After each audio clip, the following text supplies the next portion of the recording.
We all believe in something. Some believe in God, some believe in the universe, some believe in karma or destiny, while some even believe in nothing at all. Even when someone doesn't believe in the existence of a supreme creator or a primal cause, is simply believing in the inexistence of it. Because both the believer and the non-believer don't know the complete truth of reality. Did I just confuse you? I think I did, but such is the nature of philosophical inquiry. It is indeed confusing, but with a systematic approach, it leads us to some rigid conclusions. I am Mohit and I have been a writer and an aspiring author for 10 years now. I am a seeker and a student of Indian philosophy. And through this channel, I am motivated to share my learnings with you.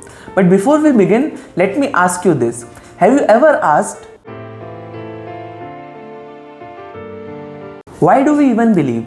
If faith was meant to give us peace, why has it become the reason behind so much chaos? If all religions preach truth, then why do they often contradict each other? Let's peel away the layers of belief. Long before temples, mosques or churches, there was only silence. Human beings stood beneath the vast night sky with millions of stars overhead, lightning across the horizon, and we felt something beyond our understanding. We didn't have a word for it yet, but we could feel it. And that feeling was the seed of faith. Faith began as a direct experience of the mysterious and the infinite universe. It was born from curiosity and not commandments, from wonder and not war. When the first humans prayed, they didn't pray for wealth or status. They prayed for rain, for survival, or for light. Faith was nature's reflection within the human soul. It united tribes, strengthened families, and gave face to the unknown. It was never meant to divide, but only to awaken. But as civilizations grew, things changed. Faith, which was once free and fluid, began to take form. Beliefs became traditions, traditions became institutions, and institutions became religions. At first, religion was a guide, a system to preserve truth and to help the common man find meaning and purpose. But soon it became a gatekeeper. Rules replaced realization, rituals replaced reflection, and fear replaced freedom. And instead of connecting man to the divine, religion began connecting man to authority. It divided people into believers and non-believers as if truth could ever be monopolized. And what was once an open door to the infinite became a wall dividing humanity into camps of us and them. And somewhere along the way, we stopped feeling faith and started wearing it. We turned something deeply personal into a badge of identity. We forgot that faith was meant to be inward, a journey to discover who we truly are and not a banner to wave over others. Every religion at its heart was meant to awaken love and compassion, but we used it to justify hatred, superiority, and war. Think about it for a moment. How often do we hear people say that my religion is the only true path? But if truth is truly universal, how can it belong to anyone? Faith doesn't divide, that's true, but ego does. Religion was never the problem. It's our attachment to identity that corrupts it. If you open the pages of any scripture, not to prove anything, but to understand, then you will find one consistent message. In the Bhagavad Gita, Krishna says, "He who sees me everywhere and everything in me never becomes lost to me."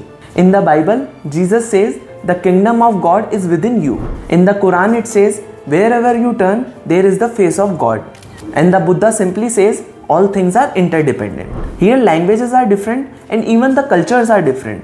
But the truth is consistent, and that is, divinity is one, and it lives in all.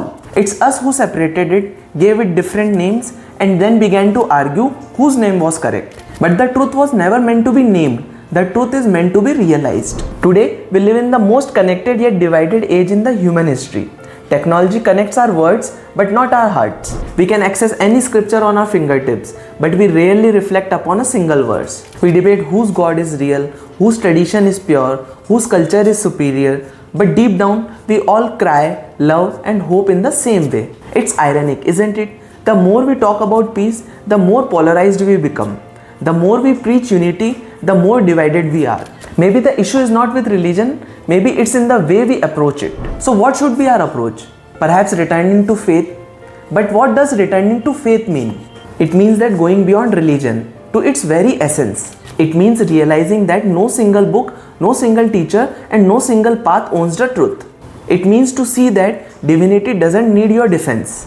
True faith doesn't demand you to convert others. It asks you to transform yourself. It's not about believing in God, it's about becoming divine in your actions. Because in the end, the most sacred temple is the human heart.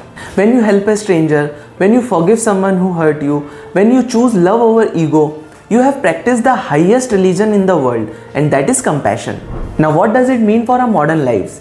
It means replacing judgment with understanding. It means using faith not as an argument but as a mirror. If we truly believe that divine is one, then every time we reject someone based on belief, race, or opinion, then we reject a part of that same divinity.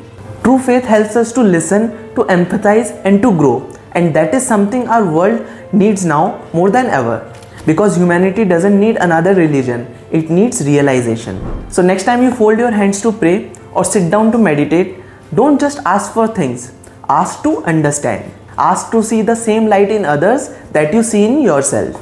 Because faith unites and religion divides, but truth, it transcends them both.